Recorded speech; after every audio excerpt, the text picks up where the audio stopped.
Alright people, so welcome to Jumbo IS and welcome to our current affairs lecture series. Now today we are going to cover geography and environment related current affairs. Okay, so all the important news items from the past 1 week with respect to the subject of geography and environment shall be covered in today's lecture. Now let me make this announcement again. It's not an announcement, it's just a request, and that is that, well, make this lecture series a part of your daily routine. It should be a daily habit of yours. Current affairs should be a daily habit of yours because 50% of your examination is composed of current affairs. And current affairs can only be controlled if you are covering them daily. So make this lecture series a part of your daily routine, all right? Okay then, let's begin today's discussion without further delay. So let's begin. So current affairs, geography and environment, July part 3, and here are the topics that we are going to cover. So topic number 1 is Gandak River Corridor System. Okay, so Gandak River is an international river. It starts from Nepal and enters India and joins Ganga. So it is an important river system and it basically supports various national parks and wildlife sanctuaries on both sides of the border. So there is a corridor system for easy movement of animals across the border. So we'll talk about this, okay?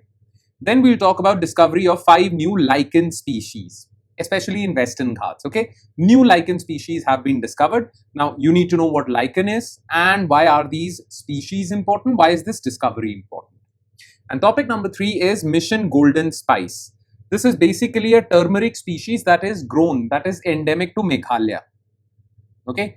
And government wants to promote this species and Meghalaya. So we are talking about GI tag for this species, and DownToEarth, Department of Northeastern Affairs, has launched a scheme to promote this species so that Meghalaya benefits and, well, India benefits in return. Okay, so what is this turmeric species? We'll talk about this as well. Okay, so these are the 3 news items that we shall zero in our attention on. So let's start discussing them one by one. Starting with topic number 1, and that is Gandak River Corridor System. Now, you should know this, that Gandak River is an important left bank tributary of Ganga. Okay, now it starts from Nepal, enters India through Bihar, and then joins Ganga River. Okay, now you need to know about this entire thing, the geographical aspects. Where does it enter India? Where does it join Ganges River? But the reason why we are discussing this news item is because, well, Gandak River basically supports various protected areas, a national park, a wildlife sanctuary on both sides of Indo-Nepal border. There is a national park on the Nepalese side. There is a wildlife sanctuary on the tiger reserve, basically, on the Indian side. Now, animals move to and fro across the border. But because it's a border, sometimes there are difficulties. Now, we don't want animals to have a fragmented habitat. We want them to move freely so that, well, conservationists, environmentalists believe that if you give them a large habitat, they multiply, they breed, and, well, their species is conserved. Okay, so both India and Nepal have come out with a corridor system. Now, what is this corridor system? This would be our prime focus area. But again, geography related questions, especially map related questions, are asked in your prelims examination. Therefore, you need to know, where does this river enter? Where does this river start? Where does it enter India? Where does it join Ganges River? All of these things. So we'll talk about all these things. Okay. So let's begin. So Gandak River Corridor System. So here's the map. As you can see, this is Gandak River and it joins, this is Ganges River, this is Gandak River. That starts from Nepal, very close to Nepal-Tibet border. So Gandak River, known as Narayani River or Kali Gandaki in Nepal, is a major left bank tributary of Ganges. It originates in the high Himalayas near the Tibet border, though technically it originates in Nepal only. Okay, at an elevation of 6,200 meters, so pretty high. Okay, now few facts about the location of this river or map-based facts. So where does it start? It starts near the Nepal-Tibet border, but inside Nepal only. Okay, now in the upper Himalayan reach, it is called Kali Gandaki River. Okay, Kali Gandaki Narayani River between Annapurna and Dholagiri massifs. That's irrelevant.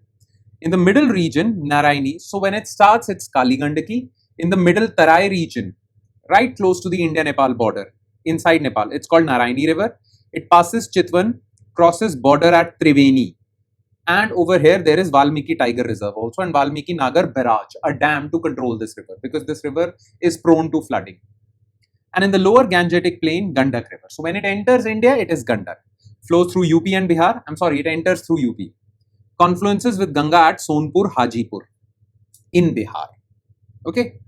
Now, these are the protected areas that this river supports. Okay. Chitwan National Park, Valmiki Tiger Reserve. The river serves as a central ecological artery connecting Nepal's Chitwan National Park with India's Valmiki Tiger Reserve, West Champaran, Bihar. Okay, forming a core anchor of the broader Terai Arc landscapes. This entire region is Terai region, close to Nepal and India. And Terai region is a marshy region. Okay. Transboundary connectivity, it provides an uninterrupted contiguous forest and riverine migration corridor for big animals like Bengal tiger, Asian elephant, Indian rhinoceros and gaur, Indian bison. It's a geomorphological landscape, transition zone from the rugged Sumeshwar Doon hills of outer Himalayas, Shivaliks, lesser Himalayas, to the low-lying Terai grasslands and Bhabar forests. Okay, so Chitwan National Park and Valmiki Tiger Reserve, remember this, and the animals that lie in these protected areas. Okay. Now, if we talk about these two protected areas, so Chitwan National Park, it is a UNESCO World Heritage Site, prime habitat for one-horned rhino and tiger. Okay. Valmiki Tiger Reserve, 18th Tiger Reserve of India, bounded by Gandak River and Sumeshwar Hills, okay, which are lesser Himalayas. Now, key aquatic species. We have talked about terrestrial species in these protected areas, but within Gandak River, there are various important aquatic species like ghadials. These are critically endangered species, second largest population globally. Then the largest being in Chambal. Then Gangetic dolphin, which is endangered. Smooth-coated otter, vulnerable. Mugger crocodile, vulnerable. Okay, so remember the names of these aquatic species, especially ghadial and Gangetic dolphin, and remember the name of the river. Okay, Gandak River. And remember the three names. It starts as Kali Gandaki, then Narayani River, then Gandak River. Okay. Now, what threats all these species face? Okay, threats, challenges.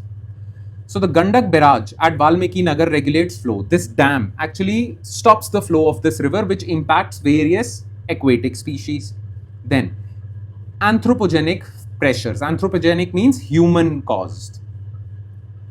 Illegal sand mining, destructive fishing nets and agricultural encroachment along floodplains. This also destroys the habitat. Then siltation and flooding, because this river and most of the rivers, Kosi River, Gandak River, Ghagra River, they all are prone to flooding. Okay, so this is a problem. Then transboundary governance. You see, many of these animal species are prone to poaching, hunting. And to prevent poaching, law enforcement agencies have to be proactive. But the thing is, these criminal gangs who are involved in hunting and smuggling these animal parts, well, what they do is, they hunt the animal in India and they run away to Nepal.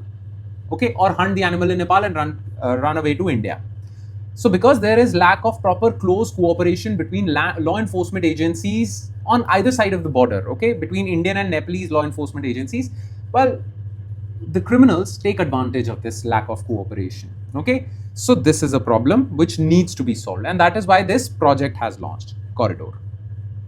Clear? Makes sense? Now let's quickly shift our focus to next news item, and that is discovery of 5 new lichen species. Now we'll quickly finish this topic. It's not a big topic. What you need to know from this is what are lichens, why this particular lichen species is a bioindicator species, and if it is a bioindicator species, what do you mean by this term bioindicators, right? So this would be our prime focus area. Of course, in your notes, well, certain other facts are also mentioned, like the methodology used to discover these species of lichen. Okay, you don't need to concern yourself with the methodology part because no question would be asked from that. Okay, still there are some people who are enthusiastic about environment ecology, so I have basically put that information for those people. But remember, you are revising this information from the notes. Focus on lichens, the names of these 5 new species, the genus to which they belong, and what are lichens and why are they called bioindicators. Just focus on these 3-4 areas. Okay, makes sense? All right then, let's begin. So discovery of 5 new lichen species. So what was in the news? So researchers from Agarkar Research Institute, Pune, used classical morphology with modern molecular phylogenetics to discover 5 new species of lichen in Western Ghats. We all know that Western Ghats is a biodiversity hotspot. There are so many species. It's a species-rich area, and there are so many species which are undiscovered because it is difficult to penetrate inside Western Ghats also. It's a deeply forested area. Nonetheless, these new lichen species have been discovered. The names of these lichen species, well, Carolinensis from Kerala, Nike, Parco consanguinea persistenipersa carbonisata. Okay. Now remember, the first name given for all these 5 species is Allographa. Allographa is basically the genus to which all these lichen species belong. Okay. Now, what is the significance of this discovery? And while studying the significance part, you'll understand what lichens are. Okay. So lichen basically is not one, you have to remember this, lichen is not one particular organism. It is basically a combination of 2 organisms. It is a fungal species living in symbiotic relationship with a algae or cyanobacteria. Okay, take a look over here. Lichens are obligated mutualistic organisms composed of a fungal partner and an algal or cyanobacterial partner. So basically it is a combination of 2 organisms. One is the fungal partner, the other is the cyanobacteria or algae. Okay, make sense? So algae produces food and well, the fungal partner provides structure. Okay, so this algae attaches itself to this fungal partner. Okay, algae provides food which is used by the fungal partner also. This is what a lichen is. I'm sure you must have seen lichens. Okay, they are found in rainy areas which are prone to rainfall, and they are created on rocks. Okay, now lichens are environmental bioindicators. Now what do you mean by bioindicators? Well, these particular category of lichens are very sensitive to air pollution.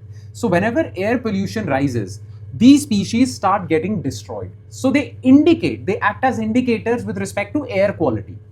So you can keep a check on air quality. If most of these lichen species are getting destroyed, you can be assured that air quality is really bad in this area. That's what they indicate. Bioindicators. Bio means living organisms which indicate air or water quality. Okay, because they don't have a root system, so they cannot filter out the air toxins, air pollutants from the air the algae is absorbing. Because lichens absorb water and nutrients directly from rain and air, they cannot filter out atmospheric toxins. Sensitivity to degradation. Allographa species respond swiftly to atmospheric sulfur dioxide, canopy loss, microclimate shifts, and forest fragmentation, serving as natural indicators of forest health. So that's why this discovery is important. I mean, this particular species is important. Again, you don't have to remember all these 5 names. Just remember Allographa genus. Okay. And what are lichens? Which 2 organisms combine to form lichens? A fungal species and an algal species. And what are bioindicators? Just focus on this part only. Okay. Makes sense?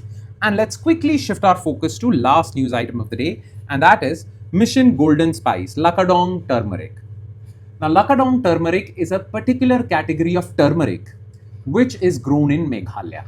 It's going to receive a GI tag, geographical indication tag. Okay, Meghalayan turmeric. Now, Department of Northeastern Affairs is trying to promote this form of turmeric.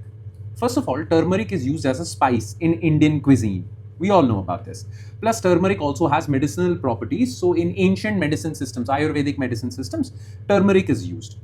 And this particular category of turmeric has additional medicinal properties and has a better tinge. Okay, the taste we get from turmeric, well, this is more, I shouldn't say tasty, but the flavor is more. The proportion of flavor is more in this particular category of turmeric. So it is pretty popular, and Indian government is trying to promote it. Why? First of all, well, we are going to promote this turmeric. Economy is going to get boosted, farmers are going to get significant benefits, export potential is also there, plus Meghalaya is going to benefit.